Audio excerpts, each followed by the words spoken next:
اس وقت دنیا میں بحیثیت مجموعی مسلمانوں کا جو حال ہے، جس پستی سے اس وقت ہم دوچار ہیں، جس طرح کی ذلت اور مسکنت اس وقت ہم پر چھائی ہوئی ہے، اس پس منظر میں اگر یہ خبر دی جائے کہ اس دنیا میں عالمی سطح پر نظام خلافت قائم ہوگا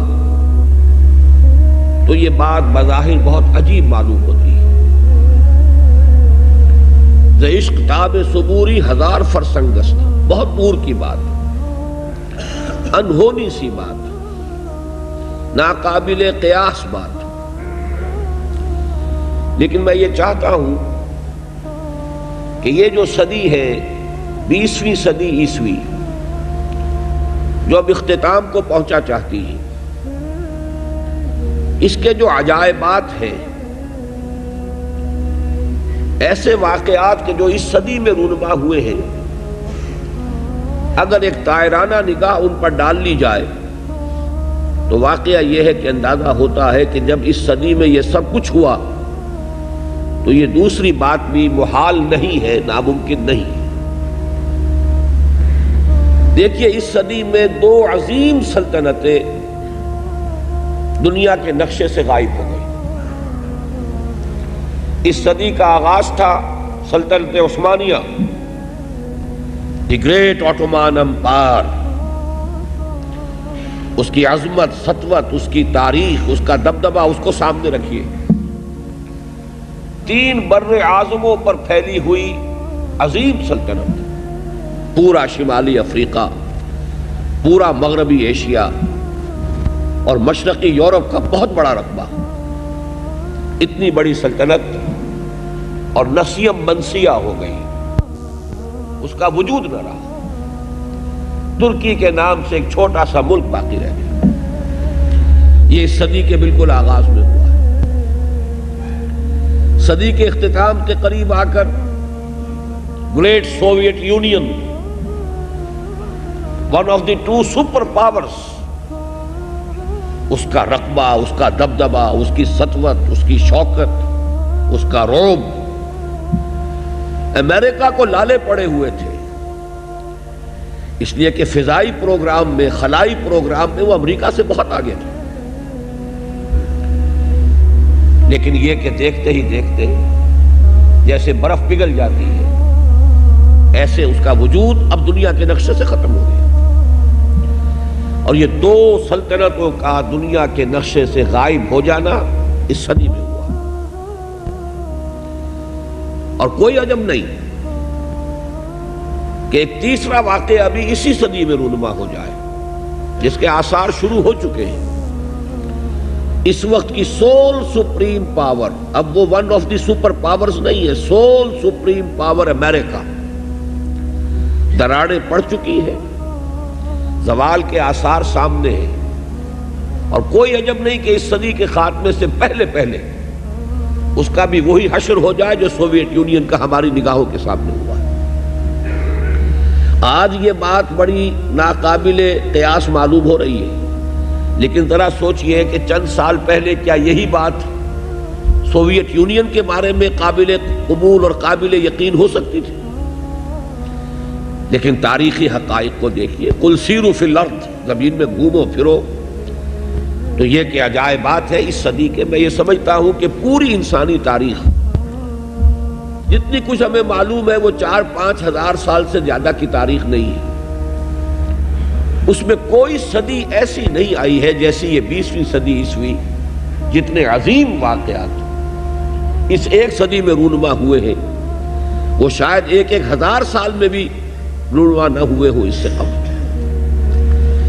اسی طریقے سے 2 عظیم جنگیں، جنہیں ورلڈ وارز کہا گیا، عالمگیر جنگ، پہلی جنگ، دوسری جنگ، کروڑوں انسان قتل ہوئے ہیں دونوں جنگوں میں، ملکوں کے ملک تہس نہس ہوئے، یہ ہوا ہے بالفعل۔ تو کون سے تعجب کی بات ہے کہ وہ جنگ جس کی خبر دی گئی ہے احادیث میں، جس کے لیے کہ لفظ ہے الملحمۃ العظمی، عظیم ترین جنگ، جس کے لیے بائبل میں بھی جو اس کا آخری باب ہے ریویلیشنز، اس میں آرمگڈون کا لفظ موجود ہے۔ حضرت مسیح علیہ السلام کے یہ حواری حضرت یوحنا، یہ ان کے مکاشفات ہیں، ریویلیشنز، اور ان میں تذکرہ موجود ہے ایک بہت عظیم جنگ ہو، اور عربی سے جن کو واقفیت ہے الملحمۃ العظمی، عظمی جو ہے افعل التفضیل کا صیغہ ہے، سب سے بڑی جنگ، تاریخ انسانی کی عظیم ترین جنگ جس کی خبر دی گئی ہے۔ اور کوئی عجب نہیں کہ اس صدی کے خاتمے سے پہلے پہلے وہ جنگ بھی واقع ہو جائے۔ اسی طریقے سے خاص طور پر سابقہ امت مسلمہ بنی اسرائیل یہود 2000 برس سے بے گھر تھے، بے خانمہ، برباد، ڈائسپورا، کوئی گھر نہیں، کوئی ملک نہیں، در بدر کی ٹھوکریں کھانے والی قوم۔ اس صدی میں اسے گھر ملا ہے، ملک ملا ہے۔ اس صدی کا بالکل آغاز تھا 1919 بالفور ڈیکلریشن۔ اس صدی کے آغاز ہی سے ان تمام واقعات کے جو ہے سلسلے شروع ہو گئے تھے۔ بالفور ڈیکلریشن میں طے کیا گیا تھا کہ فلسطین پر ان کا حق ہے اور وہاں انہیں آباد ہونے کے لیے سہولتیں فراہم کی جائیں گی۔ 1919 میں اس کام کا آغاز ہوا، 1948 میں 30 برس سے کم مدت میں وہ ملک وجود میں آ گیا۔ تو کوئی عجب کی بات نہیں ہے، کوئی تعجب کی بات نہیں کہ اب اسرائیل سے گریٹر اسرائیل تک، عظیم تر اسرائیل تک بھی اسی صدی میں پیش قدمی ہو جائے۔ چوتھی بات یہ ہے کہ یہی صدی ہے جس میں خلافت اسلامیہ کا خاتمہ ہوا 1924۔ یہ ذہن میں رکھیے کہ یہ خلافت وہ خلافت نہیں تھی جس کو ہم خلافت راشدہ کہتے ہیں، یا جو خلافت علی منہاج النبوہ ہے اس حدیث کی روح سے جو ابھی میں نے آپ کو سنائی۔ تاہم خلافت تھی، نام تو تھا، جیسے ہم نام کے مسلمان ہیں ایسے ہی نام کی خلافت بھی تھی۔ بہرحال علامہ اقبال نے جو فریاد کی کہ چاک کر دی ترک ناداں نے خلافت کی قبا، سادگی اپنوں کی دیکھ اوروں کی عیاری بھی دیکھ، یہ کچھ اور تھے پیچھے جنہوں نے اس خاتمہ کروایا خلافت کا۔ یہ وہی فری میسنری، زائنزم، برطانیہ، یہ قوتیں پیچھے تھیں، لیکن یہ کہ جادو وہ جو سڑ چڑھ کر بولے کروایا ایک مسلمان کے ہاتھ، مصطفیٰ کمال پاشا کے ہاتھ۔ چاک کر دی ترک ناداں نے خلافت کی قبا، سادگی اپنوں کی دیکھ اوروں کی عیاری بھی دیکھ، مقصد بھی حاصل کر لیا، الزام بھی اپنے اوپر نہیں آنے دیا۔ لیکن میں جو عجائبات اس صدی کے آپ کو گنوا رہا ہوں اس کے اعتبار سے اسے بھی ناقابل قرین، ناقابل قیاس نہ سمجھیے کہ اس صدی کے خاتمے سے پہلے پہلے پھر دوبارہ خلافت کا نظام قائم ہو جائے۔ جب یہ سب کچھ ہو سکتا ہے جو اس صدی میں ہوا ہے تو آخر یہ باتیں کیسے محالات عقلیہ میں سے شمار ہو جائے گی؟ بہرحال میں نے اس صدی کے عظیم حوادث کا کچھ تھوڑا سا تذکرہ اس لیے کیا ہے کہ خاص طور پر حوالہ دینا چاہتا ہوں کہ جب خلافت کو ختم کرنے کی سازشیں چل رہی تھیں، یہی آپ کا ملک تھا بر عظیم پاک و ہند، اس میں عظیم تحریک چلی تھی، پوری دنیا میں کہیں اور کوئی تحریک نہیں تھی، کہیں کوئی احتجاج نہیں تھا، پورے دنیا میں کسی دوسرے مسلمان ملک میں ترکوں کی ہمدردی میں اور ترکوں کی موافقت میں کوئی بات کبھی نہیں کہی گئی۔ پورا عالم عرب تو ویسے ہی ترکوں کا دشمن ہو چکا تھا، انگریزی استعمار نے قومی نفرت کے بیج بو دیے تھے، لیکن یہ کہ بقیہ بھی تو پورا عالم اسلام ہے۔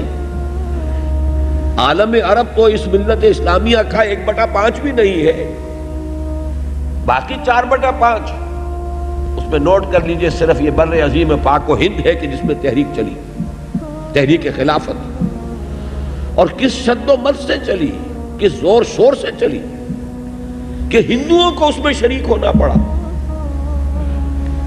گاندھی کو اس میں شریک ہونا پڑا، اس لیے کہ بہرحال ایک ذہین آدمی تھا، سمجھدار آدمی تھا، حالات کے نبض پر اس کا ہاتھ تھا، وہ جانتا تھا کہ اگر اس وقت ہم نے مسلمانوں کا ساتھ اس تحریک میں نہ دیا تو پھر کسی بھی تحریک میں ہم ان کا تعاون حاصل نہیں کر سکیں، کہاں گاندھی کہاں خلافت۔ لیکن آپ اندازہ کیجئے کہ یہ تحریک، یہ بھی در حقیقت مظہر ہے اسی کا کہ وہ تحریک کتنے شد و بد اور زور شور سے اٹھی تھی کہ گاندھی کو اس میں شمولیت اختیار کرنی پڑی، اسی بر عظیم پاک و ہند میں۔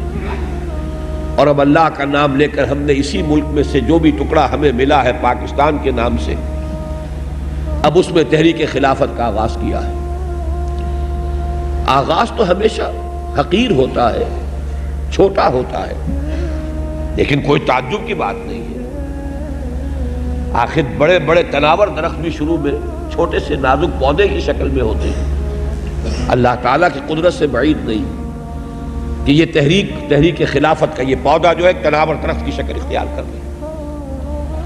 ایک خاص مناسبت جو ہمارے خطبات خلافت کو قائم ہوئی ہے کہ اس صدی کے آغاز میں تحریک خلافت چلی تو اس کے زعماء پر مقدمہ بغاوت اس ہال میں چلایا گیا۔ یہ اس خالد دینہ ہال کی تاریخی اہمیت ہے، یہی حال تھا جس میں مولانا محمد علی جوہر کھڑے ہوئے تھے مجرموں کے کٹہرے میں، اور ان کے ساتھ اور بھی کتنے ہی زعماء ملت تھے کہ جو شریک تھے، اور ایک انگریز جج بیٹھا ہوا ان کے خلاف سماعت کر رہا تھا مقدمہ بغاوت کی۔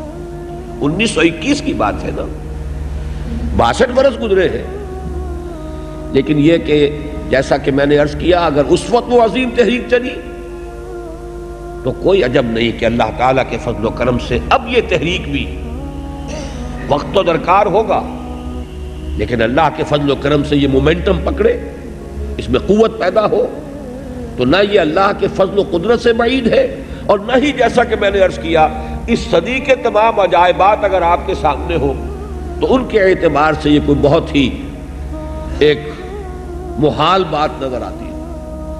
ایک بات میں یہاں ضرور واضح کر دوں، وہ جو تحریک خلافت چلی تھی جس کے زعماء پر مقدمہ بغاوت اس حال میں چلایا گیا تھا، اور اب جس تحریک خلافت کا ہم نے آغاز کیا ہے، نام تو وہی ہے مشترک، لیکن ان کے مابین زمین و آسمان کا فرق ہے۔ وہ تحریک صرف ایک احتجاجی تحریک تھی کہ خلافت کے نام سے مسلمانوں کی وحدت ملی کا جو ایک نشان ہے، جو ایک علامت ہے، اسے ختم نہ کیا جائے۔ حالانکہ پوری دنیا جانتی تھی، ہر شخص جانتا تھا، بچہ بچہ جانتا تھا، یہ خلافت وہ خلافت نہیں ہے، یہ وہ خلافت تو نہیں جو عمر فاروق کی خلافت تھی رضی اللہ تعالی عنہ، یا ابو بکر کی خلافت تھی رضی اللہ تعالی عنہ، یا عثمان غنی کی خلافت تھی رضی اللہ تعالی عنہ، یا حضرت علی مرتضیٰ کی خلافت تھی رضی اللہ تعالی عنہ، یہ وہ خلافت تو نہیں، لیکن پھر بھی وحدت ملی کا ایک نشان، ایک علامت۔ اب میں آپ کو ایک بات بتا دینا چاہتا ہوں کہ جیسے ہمارے ایک محاورہ ہے کہ ہاتھی مرا ہوا بھی 1.25 لاکھ کا ہے، وہ خلافت اگرچہ اپنی حقیقت کھو چکی تھی، پھر بھی اس میں جو طاقت تھی، آخر کوئی شے تھی کہ جس کی وجہ سے اسلام کے دشمن یہ چاہتے تھے کہ اس کو ختم کر دیا جائے۔ اس کے ضمن میں ایک واقعہ بھی ہے کہ حضرت شیخ الہند مولانا محمود حسن رحمہ اللہ یہ جب مالٹا میں اسیر تھے، نظر بند تھے، تو وہاں جو انگریز کمانڈانٹ تھا اس کیمپ کا جس میں کہ وہ نظر بند تھے، اس کو کچھ انس ہو گیا حضرت شیخ الہند سے۔ بہرحال ہر شخص اندازہ کر لیتا ہے کہ یہ کوئی عام مجرم نہیں ہے، اس کی شخصیت ہے، روحانیت جو ہے وہ تو انسان کے وجود سے شعاعوں کی صورت میں پھوٹتی ہے۔ گرویدہ ہو گیا تھا اور کافی بے تکلفی تھی آپس میں، تو حضرت شیخ نے ایک روز اس سے پوچھا کہ یہ آپ لوگ ہماری خلافت کے کیوں درپے ہو گئے؟ اب آپ نوٹ کیجئے، خلافت کی تنسیخ 1924 میں ہو رہی ہے، 1920 میں حضرت شیخ الہند رہا ہو کر واپس آ چکے ہیں ہندوستان۔ معلوم ہوا کہ یہ گفتگو اگر ہوگی تو سن 17، 18، 19 کی ہوگی، لیکن معلوم تھا کہ سازش کیا چل رہی ہے، خلافت کے اس پودے کو، اس درخت کو اکھاڑنے کے لیے کیسی آندھیاں چل رہی ہیں۔ جیسے کبھی ایک بوریا نشین شاہ ولی اللہ دہلوی دہلی کے کسی مسجد میں اور کسی خانقاہ میں اور کسی اس کے حجرے میں بیٹھا ہوا پورے ہندوستان کے حالات کا جائزہ لے رہا تھا، اور اس نتیجے پر پہنچ چکا تھا کہ جو مرہٹہ طاقت اٹھ رہی ہے جنوبی ہند سے، ہندوستان میں کوئی مسلمان، کوئی نواب، کوئی راجہ، کوئی حکومت ایسی نہیں ہے کہ جو اس کا مقابلہ کر سکے۔ لہذا وہ درویش خط لکھتا ہے، احمد شاہ ابدالی کو بلاتا ہے، تو یہ بوریا نشین درویش، لیکن یہ کہ حالات کا علم، حالات کا فہم اللہ تعالیٰ کی طرف سے عطا ہوتا ہے۔ تو حضرت شیخ الہند نے یہ سوال کیا کہ کیوں آپ لوگ در پہ ہیں؟ یہ تو مرد بیمار ہے، آپ کو اس سے کیا خوف ہے، کیا خطرہ ہے، کیا اندیشہ ہے؟ تو اس کمانڈانٹ نے یہ کہا کہ مولانا اتنی سادگی اختیار نہ کیجئے، بھولے نہ بنیے، آپ بھی جانتے ہیں اور ہمیں بھی معلوم ہے اس گئی گزری حالت میں بھی اس خلافت میں اتنی طاقت ہے کہ اگر ترکی کا خلیفہ اعلان جہاد کر دے تو کروڑوں مسلمان سر پر کفن باندھ کر نکل آئیں گے۔ یہ اندیشہ ہمیں اب بھی ہے۔ بہرحال اس وقت کی جو خلافت تھی، جیسا کہ میں نے عرض کیا، تحریک خلافت، وہ ایک احتجاجی تحریک تھی کہ جو بھی کچھ خلافت کے نام سے جو بھی ادارہ ہے، ہماری ملی وحدت کا ایک ادارہ ہے، ایک نشان ہے، اس کو ختم نہ ہونے دیا جائے۔ لیکن اب جو ہم تحریک چلا رہے ہیں وہ اصل میں اس خلافت علی منہاج النبوہ کو دوبارہ قائم کرنے کے لیے، جو اصل خلافت ہے۔ اور جیسا کہ میں نے عرض کیا، وہ کچھ اس کے بارے میں یقینی خبریں ہیں، وہ تو مجھے ابھی آپ کو دینی ہے۔ میں نے تو 20ویں صدی کے کچھ ایسے واقعات کا تذکرہ کیا کہ اگر ان کو سامنے رکھیں تو یہ شے انہونی نظر نہیں آئے گی۔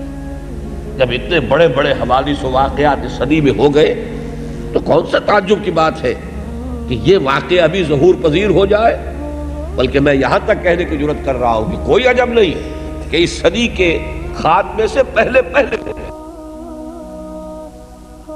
اب میں آ رہا ہوں اس پیشن گوئی کی طرف۔ سب سے پہلے تو جو آیہ مبارکہ میں نے تلاوت کی، اس سے پہلے قاری صاحب نے بھی اسی آیت کی تلاوت فرمائی۔ یہ بڑی اہم آیت ہے، سورہ نور کی آیت نمبر 55۔ اللہ تعالیٰ نے اس آیت میں مسلمانوں سے 3 نہایت مؤکد وعدے کیے ہیں، بڑے تاکیدی وعدے، اگرچہ وہ وعدے مشروط ہیں، غیر مشروط نہیں ہیں۔ وعد اللہ الذین آمنوا منکم وعملوا الصالحات،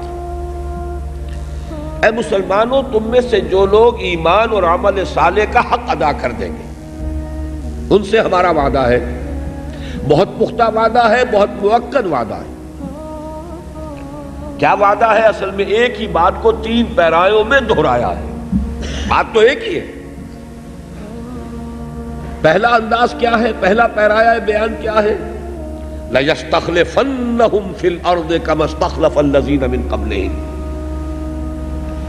جو مسلمان ایمان اور عمل صالح کا حق ادا کر دیں گے انہیں زمین میں خلافت عطا کریں گے، جیسے کہ ان سے پہلوں کو خلافت عطا کی تھی۔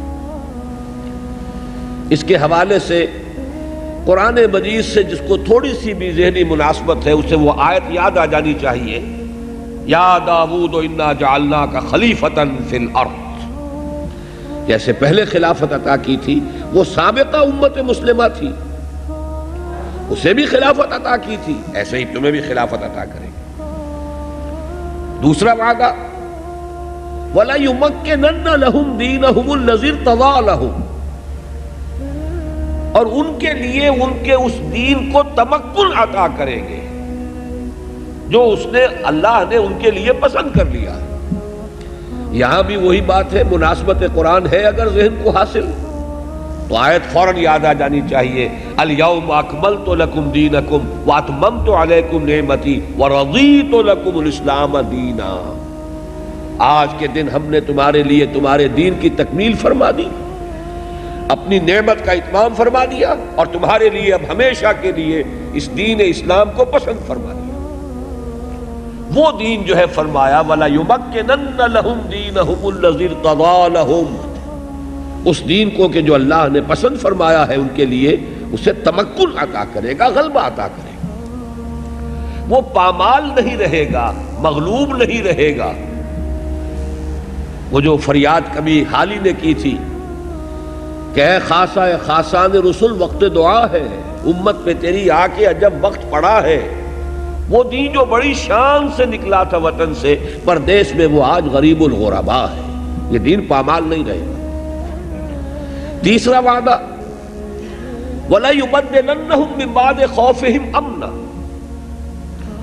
ان کی خوف کی حالت کو امن سے بدل دے گا۔ یہ ذہن میں رکھیے کہ یہ آیت مبارکہ نازل ہو رہی ہے سن 5 ہجری کے نصف آخر میں یا سن 6 ہجری کے آغاز میں۔ اس وقت تک جو حالات تھے عرب کے، ایک چھوٹا سا چراغ جل رہا تھا مدینہ منورہ میں دین حق کا، محمد الرسول اللہ والذین معہ صلی اللہ علیہ وسلم ورضی اللہ تعالی عنہم اجمعین۔ اور وہ بستی کتنی بڑی بستی تھی، وہاں اللہ کے دین کا چراغ روشن ہے، لیکن آندھیاں چل رہی ہیں، جھکڑ چل رہے ہیں۔ مجھے وہ نعیم صدیقی صاحب کا شعر جو ہے ایسے مواقع پر لازماً یاد آ جاتا ہے کہ آندھیوں سنبھل کے چلو اس دیار میں، امید کے چراغ جلائے ہوئے ہیں ہم۔ تو وہ ایک چراغ جل رہا تھا اور آندھیاں تھی چاروں طرف سے۔ وہ جو ایک خوف کی کیفیت تھی، ابھی اندیشہ ہے غطفان کے قبائل نہ حملہ کر دے، ابھی خبر آ گئی ہے بنو اسد جو ہے حملے کے لیے تیاریاں کر رہے ہیں، ابھی خبر آ گئی ہے کہ ابھی یہودی جو ہے خیبر کے وہ کوئی سازش کر رہے ہیں۔ ہر وقت ایک خوف کی کیفیت۔ فرمایا اس کیفیت کو بدل دیں گے امن سے۔ گویا کہ باتیں ایک ہی ہے، تعبیریں 3 ہیں۔ دین کا غلبہ ہو جائے گا تو گویا کہ مسلمانوں کی خلافت عطا ہو جائے گی۔ جب غلبہ ہو جائے گا تو ظاہر بات ہے کہ وہ خوف نہیں رہے گا، امن ہوگا، قوت ہوگی، اقتدار ہوگا۔ فرمایا اس کا نتیجہ کیا نکلے گا؟ یعبدوننی لا یشرکون بی شیئا، پھر وہ صرف میری ہی بندگی کریں گے اور میرے ساتھ کسی شے کو شریک نہیں کریں گے۔ یہ اصل میں خلافت کی حقیقت ہے۔ خلافت اصل میں نام ہے توحید کا۔ حکومت کی سطح پر توحید کے معنی ہے خلافت، یہ میں پھر بعد میں تفصیل سے عرض کروں گا، لیکن یہاں میں نے صرف حوالہ دے دیا ہے کہ ان تینوں وعدوں کا نتیجہ کیا نکلے گا کہ حکومت کی سطح پر شرک ختم ہو جائے گا۔ شرک کی بہت سی قسمیں ہیں، شرک عقیدے کا شرک ہے، شرک خفی بھی ہوتا ہے، ریاکاری ہے اگر نیت میں تو شرک خفی ہے۔ تو شرک کی بہت سی قسمیں ہیں، میری اس میں تقاریر ہے، کیسٹس ہیں، لیکن ایک شرک کی سب سے بڑی شکل کیا ہے؟ غیر اللہ کی حاکمیت۔ ان الحکم الا للہ، حاکمیت کا حق اور اختیار صرف اللہ کے۔ جہاں کہیں غیر اللہ دعوے دار ہو جائے اور اس کی حاکمیت تسلیم کر لی جائے وہی شرک ہے۔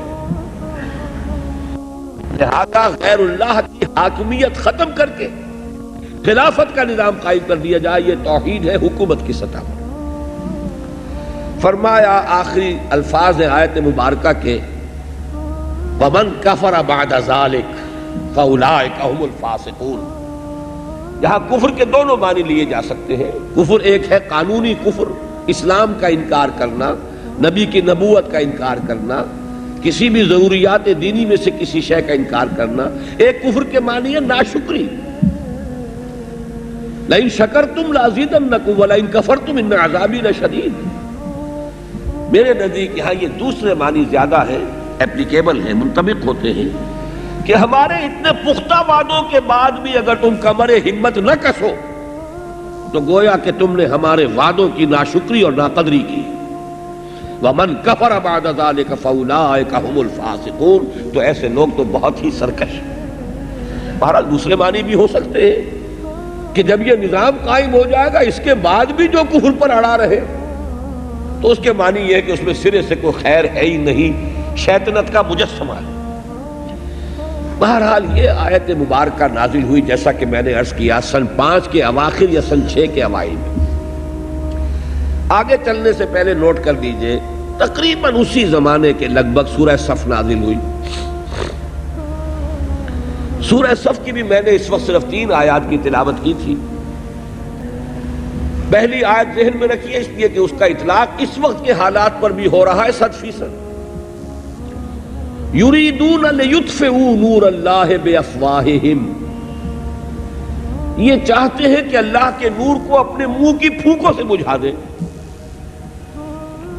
دیکھیے یہ خاص طور پر اس وقت کے حالات میں اشارہ کس بات کی طرف تھا کہ بقیہ جو مشرکین عرب کے تھے وہ تو اللہ کے دین کو مٹانا چاہتے تھے، محمد الرسول اللہ صلی اللہ علیہ وسلم کو ناکام بنانا چاہتے تھے، لیکن اپنے زور بازو سے کرنا چاہتے تھے، کفر کے لیے جانے دے رہے تھے۔ ابو جہل نے گردن کٹوائی ہے کفر کے لیے، لیکن یہودیوں کا رویہ یہ تھا کہ محض سازش کے ذریعے سے وہ کبھی میدان جنگ میں آ کر مقابلہ نہیں کر سکے، بزدلی کی انتہا تھی۔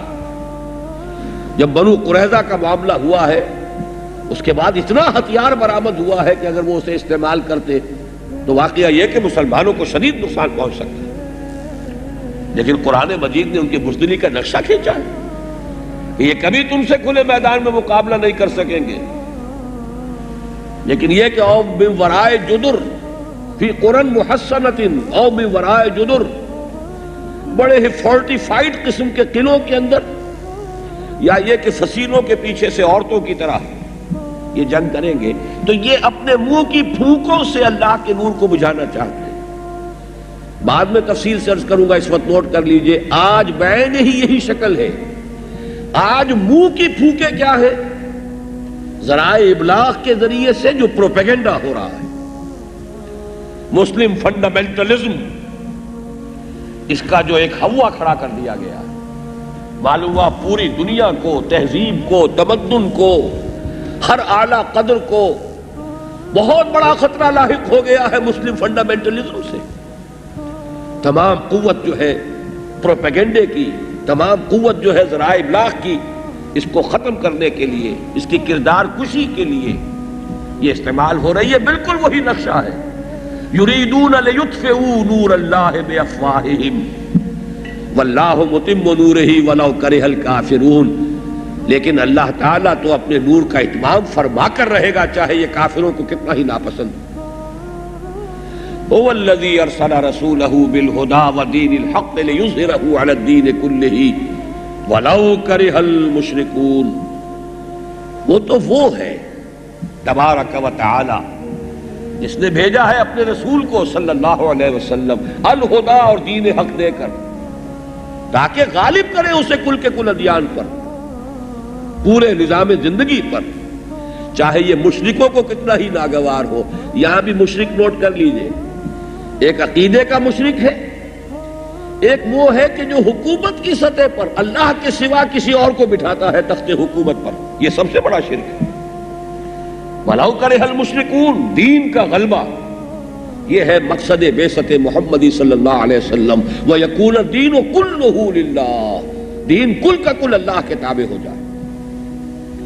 اس کے بعد آگے فرمایا ہے مسلمانوں لیکن اس کے لیے تمہیں کچھ کرنا پڑے گا۔ یا ایھا الذین آمنوا هل ادلکم علی تجارۃ تنجیکم من عذاب علیم، اہل ایمان کیا میں تمہاری رہنمائی کروں اس کاروبار کی طرف جس کا نفع اتنا عظیم ہو کہ جہنم کی آگ سے، عذاب علیم سے چھٹکارا پا جاؤ۔ تؤمنون باللہ ورسولہ وتجاہدون فی سبیل اللہ باموالکم وانفسکم۔ دیکھیے یہاں بھی 2 شرطیں آ گئی، سورہ نور کی آیت میں 2 شرطیں آئیں، ایمان اور عمل صالح، یہاں 2 شرطیں آئیں، ایمان پختہ رکھو اللہ پر اور اس کے رسول پر، اور جہاد کرو اس کی راہ میں اپنی جانوں اور مال کے ساتھ۔ ایمان اور جہاد، ایمان اور عمل صالح، اور جہاد ہی در حقیقت عمل صالح کی بلند ترین شکل ہے۔ تو القرآن یفسر بعضہ بعضا، اس حوالے سے بھی اس نقطے کو سمجھتے چلیے. اگر تم ایسا کر لو گے، ذالکم خیر لکم ان کنتم تعلمون، یہی تمہارے لیے بہتر ہے. کیا بہتری ہے؟ ایک وعدہ آخرت کا ہے، یغفر لکم ذنوبکم ویدخلکم جنات تجری من تحتہا الانہار ومساکن طیبۃ فی جنات عدن ذالک الفوز العظیم. تمہارے گناہ بخش دے گا، تمہیں جنت میں داخل کرے گا، تمہیں نہایت پاکیزہ رہائش گاہیں عطا کرے گا جنات عدن میں، ریزیڈینشل گارڈنز آف پیراڈائز. اور یہی بڑی کامیابی ہے. ایک وعدہ تو یہ ہے، اور دوسرا وعدہ وَأُخْرَىٰ تُحِبُّونَهَا نَصْرٌ مِّنَ اللَّهِ وَفَتْحٌ قَرِيبٌ. ایک دوسرا وعدہ جو تمہیں بہت پسند ہے، محبوب ہے. یہ انسان کی ایک یوں سمجھیے کہ اس کی طبیعت کا تقاضا ہے کہ جو کام کرے اس کو کامیاب ہوتا ہوا دیکھ لے، اطمینان ہوتا ہے. اللہ نے یہاں انداز ایسا اختیار کیا ہے، بلکہ امام راضی نے تو الفاظ استعمال کیے ہیں. یہ مقام مذمت ہے. فتح کی آرزو کرنا بھی پسندیدہ نہیں ہے، اس لیے کہ یہ فتح بھی اصل میں دنیاوی غلبہ ہے. اصل مقصود، اصل نصب العین بندہ مومن کا صرف اخروی نجات اور اللہ کی رضا. گویا کہ یہاں تعریض کا انداز ہے. ایک اور شے جو تمہیں بہت پسند ہے، اللہ کی نگاہ میں تو آخرت ہے، اصل کامیابی وہ ہے. لیکن یہ کہ بہرحال خلق الانسان ضعیفا، بنانے والا ہی جانتا ہے میں نے انسان کو کیسا بنایا ہے. اس کی خلقت میں، اس کی سرشت میں کچھ ضعف ہے، اور اس ضعف کی بنا پر یہ چاہتا ہے کہ کوئی کامیابی بھی اپنی نگاہوں سے دیکھ لے. تو اخریٰ تحبونہا نصر من اللہ وفتح قریب، اللہ کی مدد آیا چاہتی ہے اور فتح تمہارے قدم چوما چاہتی ہے. وبشر المومنین، اور اے نبی اہل ایمان کو بشارت دے دیجیے. یہ دو مقامات ذہن میں رکھیے. اب ذرا تاریخی اعتبار سے جائزہ لیجیے. میں نے عرض کیا کہ یہ آیات نازل ہو رہی ہے سن 5 کے اواخر یا سن 6 کے آغاز میں. سن 6 ہی میں صلح حدیبیہ ہو گئی. قریش کے جن کو جزیرہ نمائے عرب میں بالفعل جو ہے حکمرانوں کی حیثیت حاصل تھی، اگرچہ کوئی فارمل گورنمنٹ نہیں تھی، رسمی حکومت نہیں تھی، لیکن جو حکمرانوں کی حیثیت ہوتی ہے جزیرہ نمائے عرب میں قریش کی وہی حیثیت تھی. جب انہوں نے حضور سے صلح کی تو اس کے معنی کیا ہوئے؟ انہوں نے حضور کو ریکگنائز کر دیا. اور یہ بہت بڑی فتح ہوتی ہے. جیسے آج عرب ملک ایک ایک کر کے، بلکہ اب تو سب کے سب ریکگنائز کر چکے اسرائیل کو. سب سے بڑی کامیابی تو اس کی یہی ہے. وہ کچھ نہ کچھ داخلی خود مختاری بھی دینے کو تیار ہے، قیمت کچھ دے کر ہی حاصل کرتا ہے، لیکن سب سے بڑی شے تو یہ ہے کہ سب عربوں نے اسے آج تک اسے تسلیم کرنے کو تیار نہیں تھے، کر لیا. جب میڈرڈ میں جا کر اور میز کے اکراس دی ٹیبل اس سے گفتگو کر لی تو تسلیم کر لیا. اب تو فارمیلٹی ہے، ایک ایک کر کے تسلیم کرتے چلے جائیں، بالفعل تو تسلیم ہو گئے. اور یہی اس کی سب سے بڑی کامیابی. یہی بات کہی گئی صلح حدیبیہ کے بارے میں، انا فتحنا لک فتحا مبینا. اے نبی، ہم نے آپ کو ایک بڑی کلیئر وکٹری عطا کی ہے، کھلی صریح فتح عطا فرمائی. یہ تو سن 6 میں ہو گیا. دیکھیے کتنی جلدی اللہ کے وعدے پورے ہو رہے ہیں. سن 7 میں خیبر فتح ہو گیا، یہودیوں کا گڑھ توڑ دیا گیا، اور وہاں سے بہت سا مال غنیمت مسلمانوں کے ہاں جو اصل خوشحالی شروع ہوئی ہے مدینے میں، وہ خیبر کا جو مال غنیمت ہے اس سے ہوئی. سن 8 میں مکہ فتح ہو گیا، بات ہی ختم ہو گئی، اس لیے کہ جزیرہ نمائے عرب کا گویا کہ صدر مقام، کیپٹل. سن 9 تک پورا جزیرہ نمائے عرب جو ہے اسلامی حکومت کے تحت آ گیا. جاء الحق وزهق الباطل ان الباطل كان زهوقا. اور پھر جیسا کہ آپ کو معلوم ہے حضور کا انتقال سن 11 کے ہو رہا ہے، اور اس کے بعد 24 برس کے اندر اندر یہ اسلامی حکومت جس کا نام خلافت ہے، اسلامی حکومت خلافت، کہاں سے کہاں پہنچ گئی.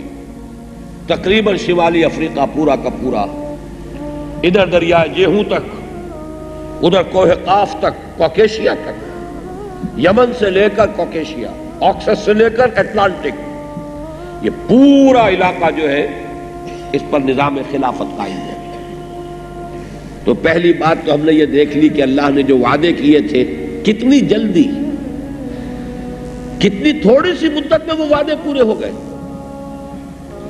لیکن اس کے بعد جو کچھ ہوا ہے، اب دیکھیے یہ 1400 برس کی تاریخ ہے، لیکن یہی ہے وہ بات کہ کاش کہ جو لوگ حدیث نبوی کی اہمیت سے ناواقف ہیں، استخفاف کرتے ہیں اور محروم ہیں، جب کسی شے کی آپ کے نگاہ میں قدر نہیں ہوگی آپ اس پر توجہ نہیں کریں گے۔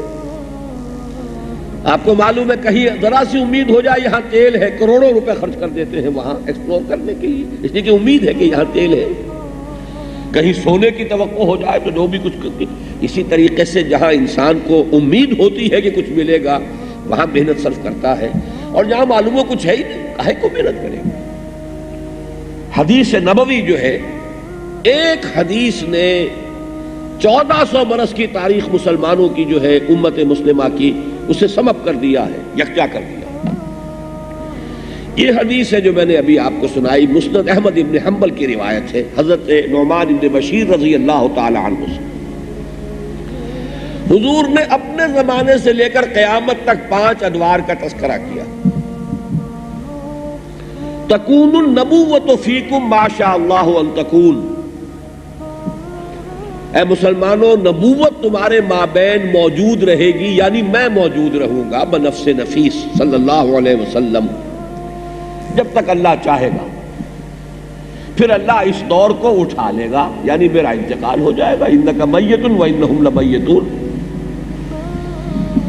وما محمد الا رسول قد خلت من قبلہ الرسل افئن مات او قتل انقلبتم علی اعقابکم، یہ دور ختم ہو جائے گا، یہ دور ہمیشہ کا نہیں ہے۔ ثم تکون خلافت علی منہاج النبوہ،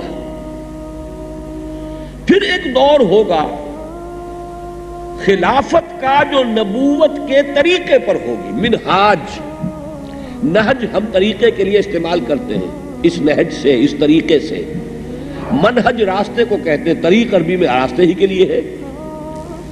تو نبوت کے طریقے پر، نبوت کے راستے پر، نبوت کے نقش قدم پر خلافت ہوگی، جس کو ہم خلافت راشدہ کہتے ہیں۔ یہ نص بھی حدیث میں آیا ہے، اس لیے کہ حضور نے فرمایا علیکم بسنتی وسنت الخلفاء الراشدین المہدیین۔ لیکن یہ حدیث کے اندر جو لفظ آیا ہے اس میں یہ بہت اہم ہے، خلافت علی منہاج النبوہ، یعنی بعین ہی وہی نظام جو محمد رسول اللہ صلی اللہ علیہ وسلم نے قائم فرمایا، جو کا تو قائم۔ اس کے لیے تو میں ایک مثال دے دوں جس سے کہ حضرت ابو بکر رضی اللہ تعالیٰ عنہ کی عظمت اور فضیلت کا بھی اظہار ہوتا ہے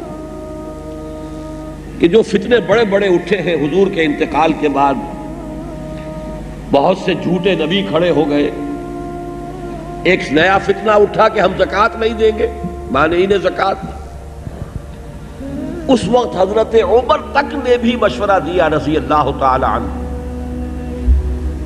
کہ امیر المومنین اس وقت ذرا مصلحت کو دیکھیے، آپ جیش اسامہ کو بھی نہیں روک رہے، اسے بھی بھیج رہے۔ جو حضور نے لشکر تیار کیا تھا، حضرت ابو بکر نے فرمایا جو لشکر حضور نے تیار کیا ہو میں کیسے روکوں؟ پھر یہ کہ جو لوگ نئی نبوت کے دعوے دار کھڑے ہو گئے ان سے تو لڑنا ہی لڑنا ہے۔ لیکن یہ معاملہ ذرا ہلکا بھی ہے، اور تیسرا محاذ نہ کھولیے، مسلمانوں کے دل پہلے ہی زخمی ہے حضور کے انتقال کے باعث، لہذا مصلحت کا تقاضا یہ ہے کہ یہ تیسرا محاذ نہ کھولے۔ جو الفاظ کہے تھے حضرت ابو بکر نے وہ آپ کو سنانا چاہتا ہوں۔ ایبدل الدین وانا حی، کیا دین میں ترمیم ہو جائے گی جبکہ میں ابھی زندہ ہوں؟ میرے جیتے جی ایسا نہیں ہو سکتا۔ بلکہ حضرت عمر کو تو رضی اللہ تعالی عنہ ایک طرح کی ڈانٹ پلائی ہے۔ یہ ڈانٹ عمر کو ابو بکر ہی پلا سکتے تھے رضی اللہ تعالی عنہما کہ اے عمر تم جاہلیت میں تو بڑے سخت تھے، یہ اسلام میں تم اتنے نرم کیسے ہو گئے؟ مجھے نرمی کا مشورہ دے رہے ہیں؟ خدا کی قسم اگر کسی نے میرا ساتھ نہ دیا اور مجھے تنہا جانا پڑا تب بھی میں جنگ کروں گا، اور خدا کی قسم اگر لوگ حضور کے زمانے میں زکوٰۃ کے اونٹوں کے ساتھ ان کی رسیاں بھی دیتے تھے، اور اب اگر یہ کہیں گے کہ اونٹ لے جاؤ رسی نہیں دیں گے، تب بھی میں جنگ کروں.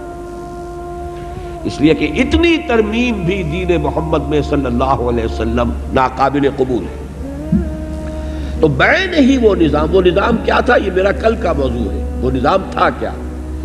آج میں صرف آپ سے یہ عرض کر رہا ہوں کہ یہ دور حقیقت میں ایک ہے، دور نبوت اور دور خلافت علی منہاج النبوہ.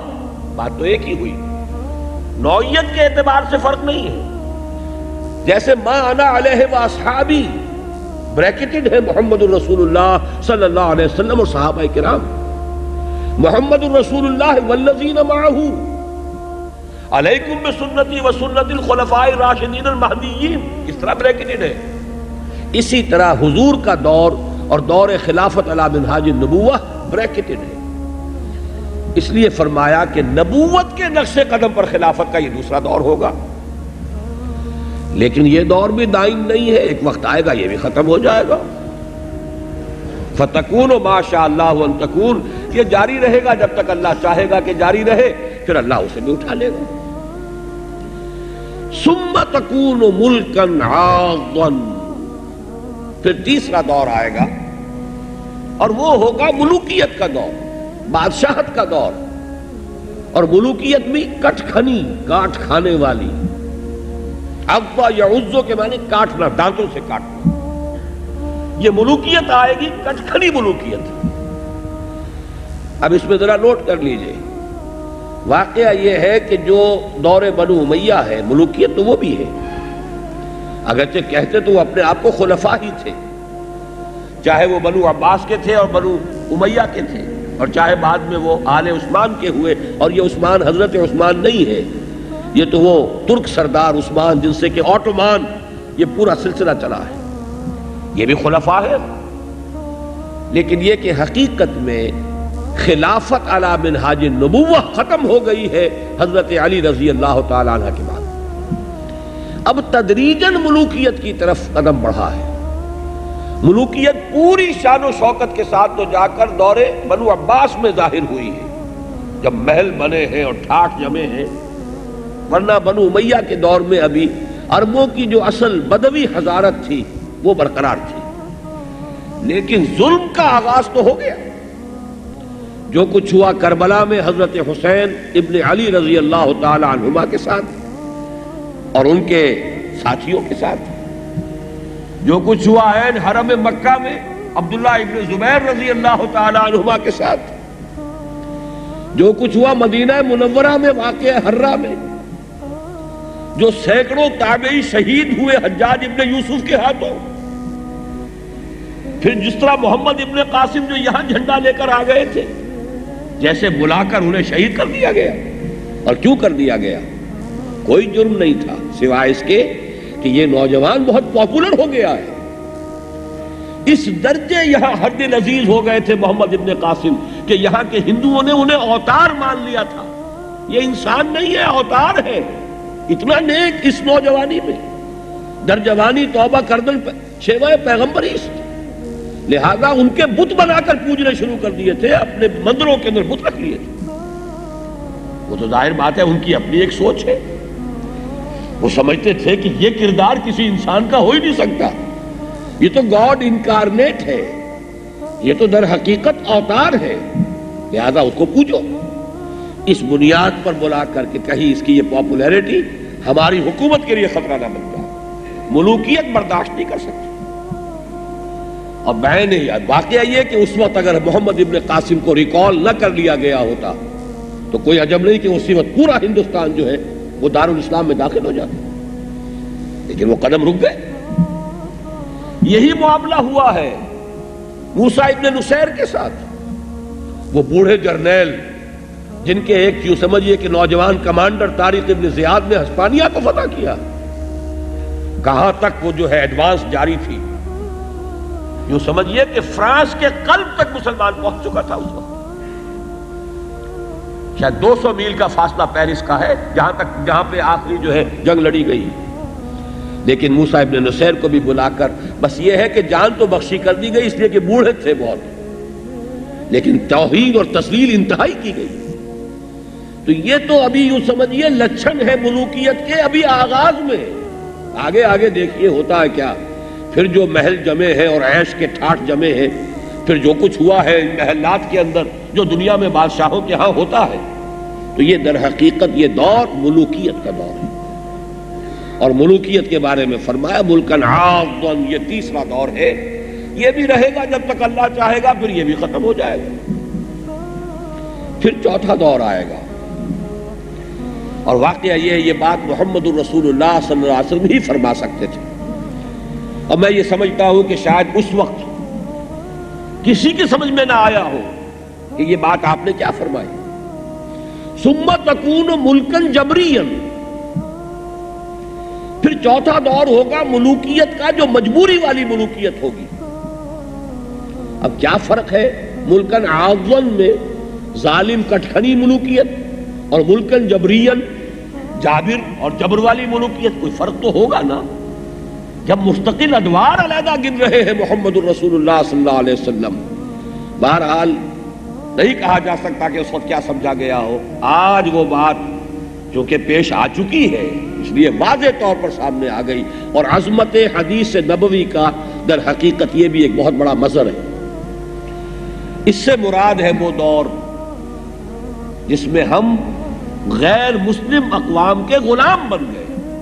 مجبوری. ہندوستان میں انگریز کے غلام، انڈونیشیا ملائیشیا میں ولندیزیوں کے غلام، کہیں اطالویوں کے غلام، کہیں فرانسیسیوں کے غلام. یہ دور ہے. وہ بھی تو بادشاہ تھے. ملکہ معظمہ ہوتی تھی نا بیٹھی ہوئی، یا شہنشاہ معظم ہوتے تھے انگلستان کے. ہز میجسٹیز گورنمنٹ یا ہر میجسٹیز گورنمنٹ، ہم ان کی رعایا تھے نا. ثم تکون ملکن جبریا، یہ کولونیلزم کا دور ہے. یہ ہماری غلامی کا دور ہے. کہیں 250 برس رہا، کہیں 200 برس رہا، کہیں کم رہا، لیکن تقریباً پورے عالم اسلام نے اس کا مزہ چکھا ہے. یہ دور بھی آپ نے فرمایا یہ بھی ختم ہو جائے گا. لیکن اب یہاں ذرا رکیے. یہ دور ایک اعتبار سے تو یقیناً ختم ہو چکا ہے. کہا جاتا ہے کولونیل رول ختم ہو چکا، ایرا آف کولونیلزم ختم ہو چکا. حقیقت کے اعتبار سے ختم نہیں ہوا ہے. انگریز چلا گیا، اس کی تہذیب، اس کا تمدن، اس کا چھوڑا ہوا نظام پورا کا پورا جو کا تو موجود ہے.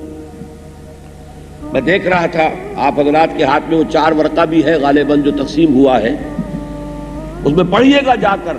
8 چیزیں میں نے نوٹ کی ہے کہ ہم نے انگریز کے نظام کو جو کا تو قائم رکھا ہوا ہے. آج بھی بلا کر اسے کہہ سکتے ہیں دیکھ لو ہم نے یہاں کوئی شے نہیں بدلی. ایسے ایسے تماشے. صوبہ سرحد کا نام شمال مغربی سرحدی صوبہ وہ بھی نہیں بدلا، حالانکہ وہ ہندوستان کے پس منظر میں تو اس کے کچھ معنی تھے. پاکستان کے تو 4 صوبے سرحدی ہیں. پھر پنجاب کا نام ہونا چاہیے شمال مشرقی سرحدی صوبہ، اور سندھ کا نام ہونا چاہیے جنوب مشرقی سرحدی صوبہ، اور بلوچستان کا نام ہونا چاہیے جنوب مغربی سرحد. یہ تو سارے صوبے سرحدی ہیں. کمال یہ ہے کہ وہ جو آزاد قبائل کا علاقہ کہلاتا تھا وہ بھی برقرار ہے. گویا کہ ہم تو ابھی تک غلام ہیں. آپ بتائیے اگر آزاد قبائل، آزاد تو وہ ہے نا، تو ہم تو غلام ہیں. اس درجے ہم نے اس نظام کو باقی رکھا ہے. وہی جاگیردار، وہی گردنوں پر سوار ہے، انہی کی حکومت ہے. جیسا کہ ابھی پیر پگاڑا صاحب نے بڑے خوبصورت پھلجڑی جو ہے پھلجڑیاں چھوڑتے ہیں. سر شاہ نواز کی پوتی نے سر جمال خان کے پوتے کو نکال دیا. وہ تو ہے تو انہی کی اولاد. بے نظیر ہے تو وہ سر شاہ نواز تھے تو سر ان کی پوتی.